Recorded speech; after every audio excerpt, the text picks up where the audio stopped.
If you're starting over with curly hair, there are two terms you hear constantly: hair type and porosity. They're often used interchangeably, but they actually mean very different things. And confusing them is one of the biggest reasons people feel overwhelmed or feel like nothing works. In this video, I'm going to explain what hair type is, what porosity is, what each one is actually used for, and how understanding the difference can save you a lot of frustration and money.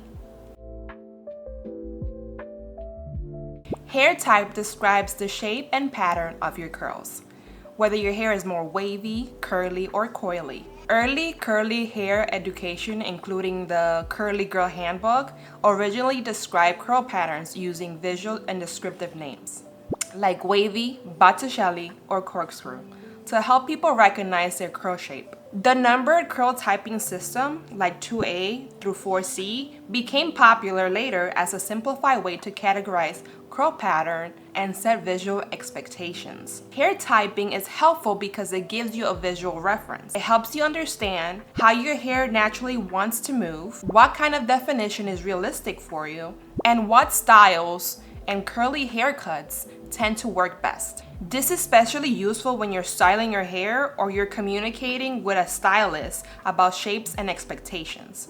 What hair typing is not great for is choosing products. You want a deeper breakdown of hair types from type 2 through 4? I've linked my curly hair resource guide in the description below. It walks you through each type and includes product recommendations. And if you're more visual, I also have product combo guides in my Pinterest.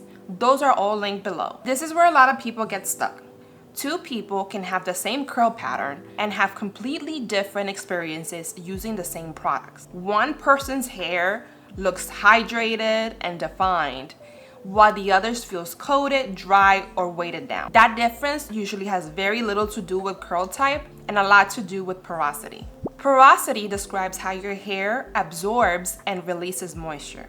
It's about how open or closed the cuticle layer is, and that affects almost everything about how your hair behaves. Porosity influences how easily water enters your hair, whether products absorb or sit on top, how quickly your hair dries, and how prone your hair is to build up. This is why porosity plays a much bigger role in product choice and routine building than curl type. If you've ever felt like products don't work for you, or that your hair feels stiff, coated, or dry no matter what you use, it's usually a porosity issue, not a product problem. There are three main types of porosity: low, medium, and high. Low porosity hair has a tighter cuticle layer. Water tends to sit on top before absorbing. Products can feel heavy and buildup happens easily.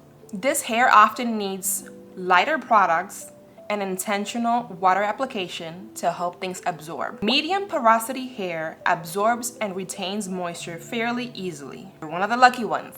It tends to respond well to a wide range of products and usually feels balanced when routines are consistent. High porosity hair has a more open cuticle layer.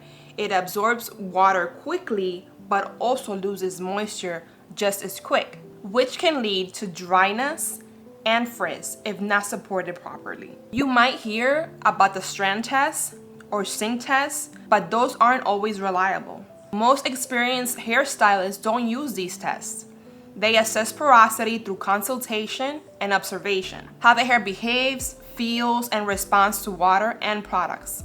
You can start identifying your porosity by noticing how long it takes your hair to get wet, how fast it dries, whether products sit on top or absorb, and how easily buildup forms. These signs are more helpful than a single strand test. As I mentioned in my last video, I have mixed texture, low porosity hair. That's why I might use lighter products or mousse in looser areas while still choosing products overall based on porosity. But porosity is still what determines which products work overall and how they absorb. Once I understood that, my routine became much simpler and more consistent. So if you're a beginner, here's a simple takeaway. Hair type helps you understand how your hair can look and how to style it. Porosity helps you understand how to care for your hair and choose products. You need both, but for different reasons. In my next video, I'll show you how different types of leave-ins actually behave on low porosity hair, why some absorb easily and why others tend to sit on top. If you've ever felt like products don't work for you, that video will help connect the dots. See you on the next one.